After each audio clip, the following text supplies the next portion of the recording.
Welcome, this is Dr. Tracy K. I love you in this place. Welcome back to another Spiritual Vibe message. And I'm excited to have all the growing followers that I have. You can, if you haven't already, it's your first time listening to me, you can subscribe to my podcast on YouTube and also on Spotify and we're everywhere. So Amazon, Play,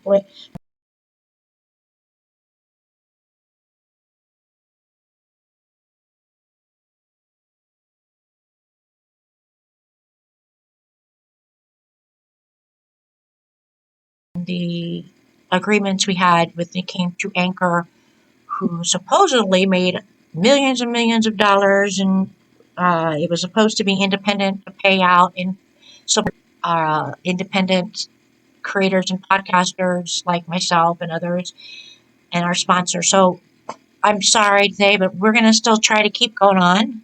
But I welcome any support that you can give us. There is a way you can support my podcast, and you can find that information when you follow me on social media and also with the Working It Out series. And we also have a group that if you need spiritual support, if you need someone to motivate you, there's art, music, there's great inspirational, spiritual things you can do if you're looking to have that message every day, so to speak. And not let we come back. My past episodes have wonderful messages, maybe guide you. So, but the group, there's lots of groups we have, but we have Spiritual Vibration Challenge. So this is the Facebook.com groups, the /group/ Spiritual Vibration Challenge. But let me get started here. So, it is message for St. Patrick's Day, and I thought, I'm not Irish. I mean, because I am, I'm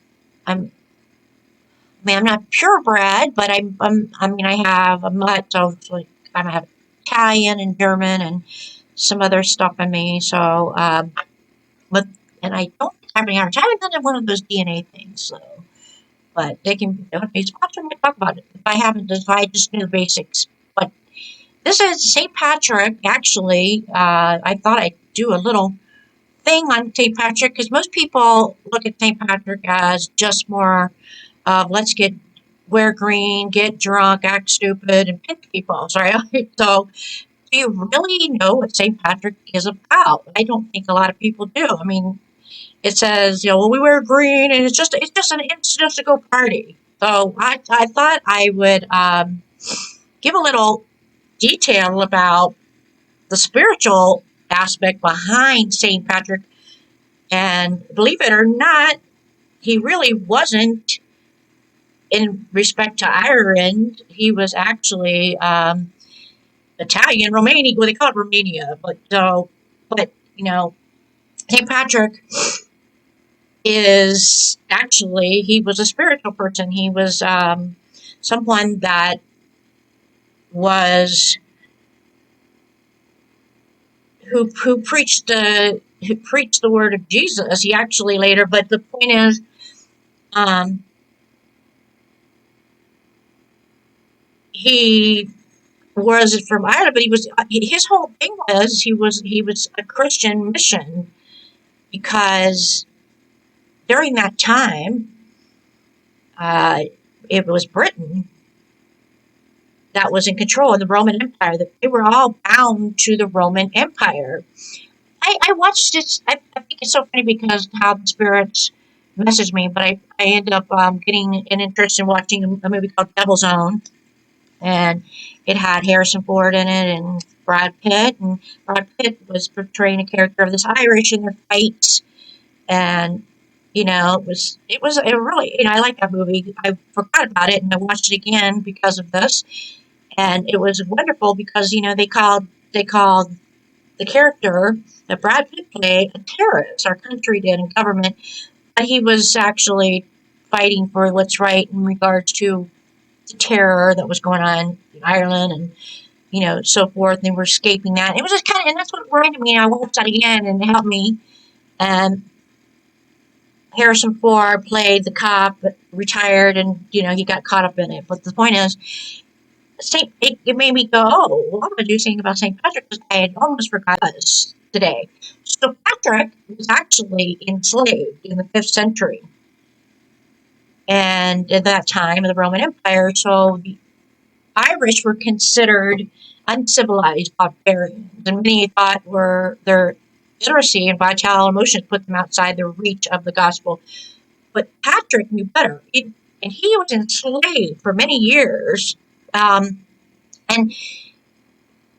why he was going through that in his life, and maybe you feel like that in your life. I know I have, and I still do, and I constantly fight with my faith because of it. But maybe this same thing with you. Maybe you have that. Well, why would God do this to me? Why would God allow this evil person to do these things to me? Why would this Bible be in the court system and allow this to happen? So why would they give something to someone that worships evil and stuff and yet take that away from me when I'm the opposite? So here's another story about that. He was enslaved, and he came to a point where his faith was tested. And Patrick was strange and beautiful, but he spent 6 years, it's been said, in captivity. He learned their language and he developed the heart for the Irish, but like Joseph in the Bible was sold into slavery, and you can find that also in Scripture by his own family, his brothers. So God sent and God same did with Patrick into slavery. And this is disgusting. I hate this, but this is what I don't like that about. Love Jesus, I believe. But back, I hated that time. I mean, I understand it because of modern time, but so the same thing happened to him when it was coming apart of the during that time, and Patrick was one of these other victims. So he was Romanized actually into Christianity, but his father was actually a deacon, and his grandfather was a priest, which is terrible. This was a Celtic way, and so he lived. But yet God allowed him to be arrested, and he was kidnapped even at age 16 by the Irish raiders and taken back to Ireland, where he served as a slave. And this is terrible. I know, because even Jesus went through this. It's just terrible to hear this. But there were also situations like where he was slave to people like the Druids and the tribal chiefs there, and this was actually in his home country in Ireland. So it was already, he was opened up about what was going on, and he actually, would start having these visions. And he's like, why do you do this? It's just crazy. What kind of person God are you? This is terrible. My faith, his heart was really being tested since. But it actually gave him strength, and it opened up, and it expanded his spirit, and he started studying ministry also. And he actually led a parish in Britain for nearly 20 years. The problem was he wanted that escape, start having these visions where he finally was told, I'm gonna give you these visions to help you escape. It's time now. And he would have these visions of a boat. But these visions actually led him on paths. Would show him paths, show him actual visions of paths to lead him, and then would show him a boat. And it was funny because it was the exact strategy that allowed him to escape. And he used that vision he was given to take those paths, turn, and recognize the boat, and the actual boat was there that he had visioned. And he actually escaped onto that boat. And what the thing is, didn't end there. He thought, oh, you think you'll be free? when he got on that boat, but he actually did. There were actually wild type of hogs and hounds, and he had to jump ship into another boat, and the distance actually showed him that, and so he had to escape that situation. He went through a lot here. I mean, but the point is, I want to get to the point that boat finally was shown a vision where he actually was shipwrecked, but he ended up finding his way back home. So, having known that and being in captivity, maybe there's something that's in your life where you feel like you're in captivity. Maybe you feel alone, or maybe people are up against you in your own family, your own justice system, or own government, or maybe your own work, your coworkers, or your marriage. It's just so I want to explain to you that hold faith, hold faith in that to yourself within. And don't allow it just to be one to be enslaved. Because if you take refuge into practicing spiritually every day or all day long, I mean, whenever you can find that. Pay attention. And if you want to achieve and manifest the better things in your life, there are ways to do that. So you keep that evilness and negativity out of your home, out of your family. I mean, today's society is all about that. I mean, there's jealousy and hatred. I mean, people that have. It's funny because I know myself go through this all my life, and it's terrible, and it's not supposed to happen like this. And maybe you have gone through that, and we don't get to pick what happens when we come to here and choose this life, but we can, and we are given the control of our destiny. But we need direction, and this is where it comes into play. The same thing with Patrick. We talk about, clovers on this day. It's supposed to be lucky, lucky, right? But here it all stems from he was totally unlucky, right? And I want to help you understand by talking about him because he ended up actually creating a church, and there's it's in Northern Ireland, and he practiced, and he found even through then he was even before then before even Jesus knew about it, he found that truth and way and strength, and he decided to learn to help spread the word of this Christianity. So strategically significant. Understanding is a key point I want to explain to you about understanding. People often know what to say or to do and how, and when you know what the destiny is and understanding, as they, like him, inbred the gene, he had the gene, his fear, but that does not mean you're alone.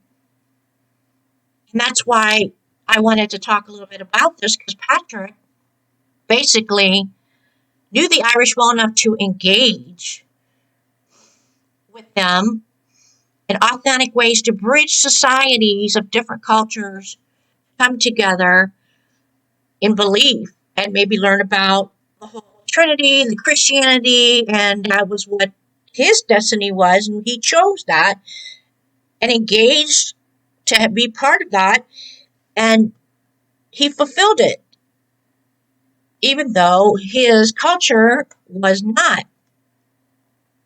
So there was also a lot of things going on there where people worship idols and stuff like.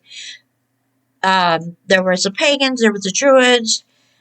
I'm interfaith, so I do not discriminate, and this is why I like to learn about this stuff. But Christian society for 1,500 years, most of what he did contemporary was to impress the most highest leaders in the British. The British leaders were also offended and angered that Patrick had done this.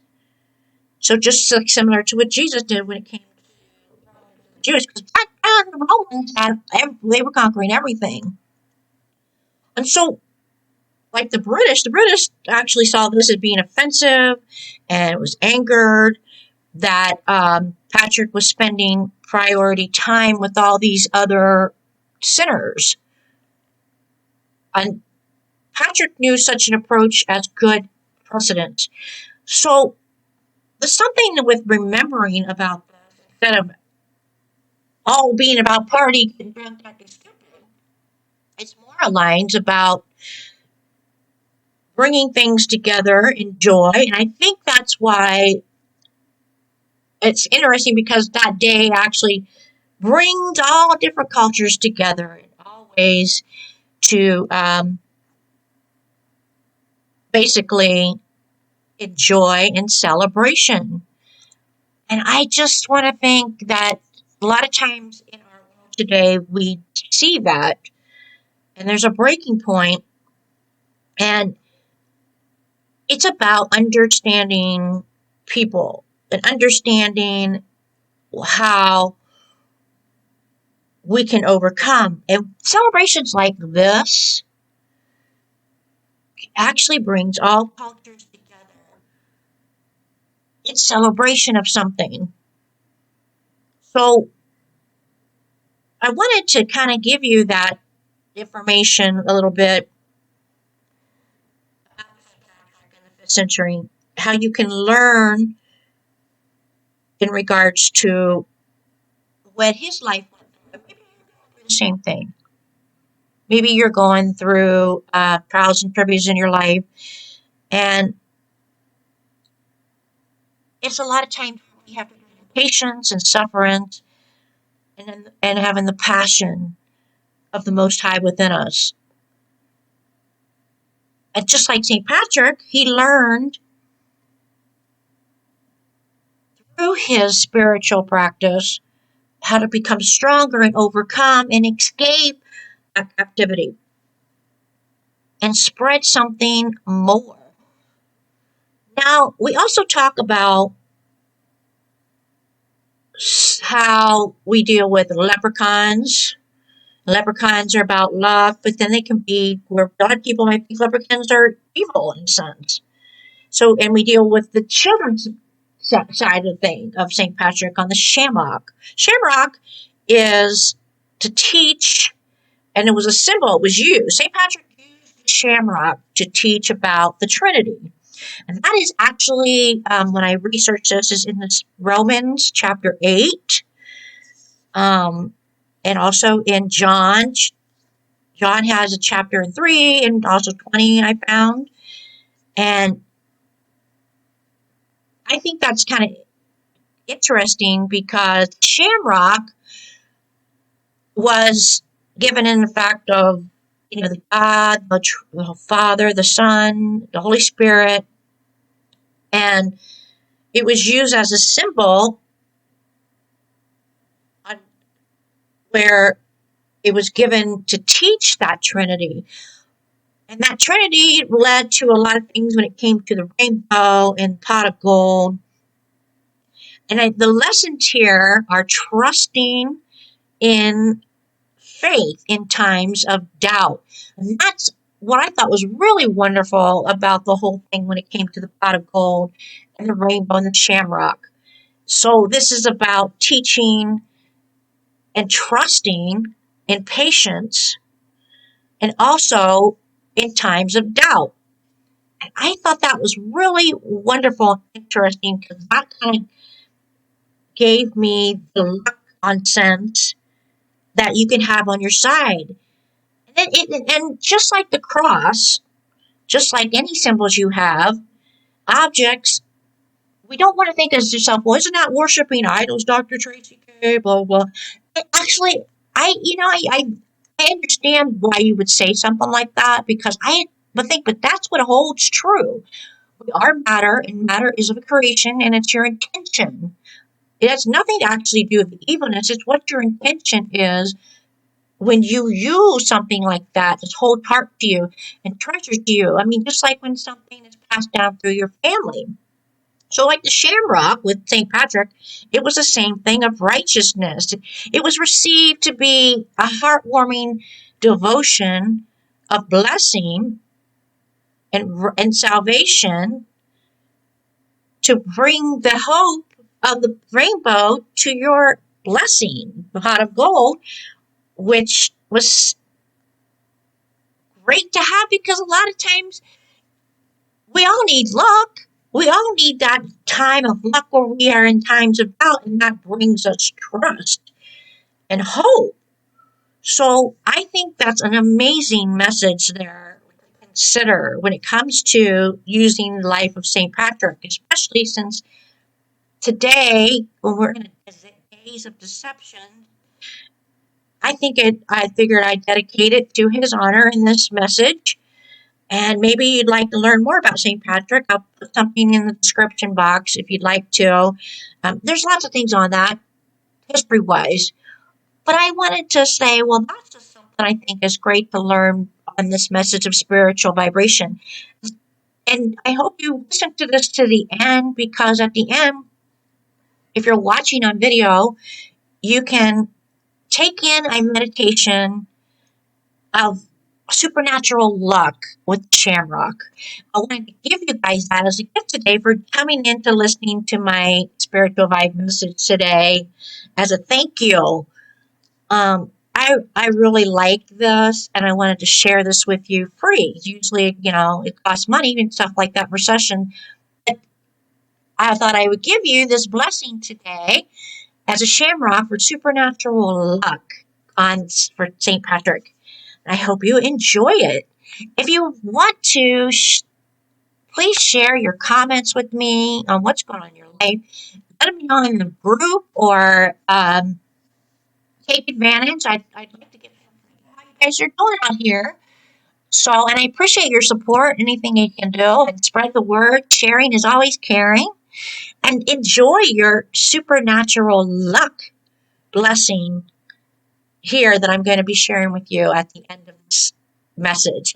And until then, I will see you and listen and help you listen on the next spiritual vibe message. Enjoy your day, enjoy your week. I'm so grateful and thankful that you've come to share your practice with me today. And bless you and shine upon you and give you peace and protection, patience, and prosperity. Till then.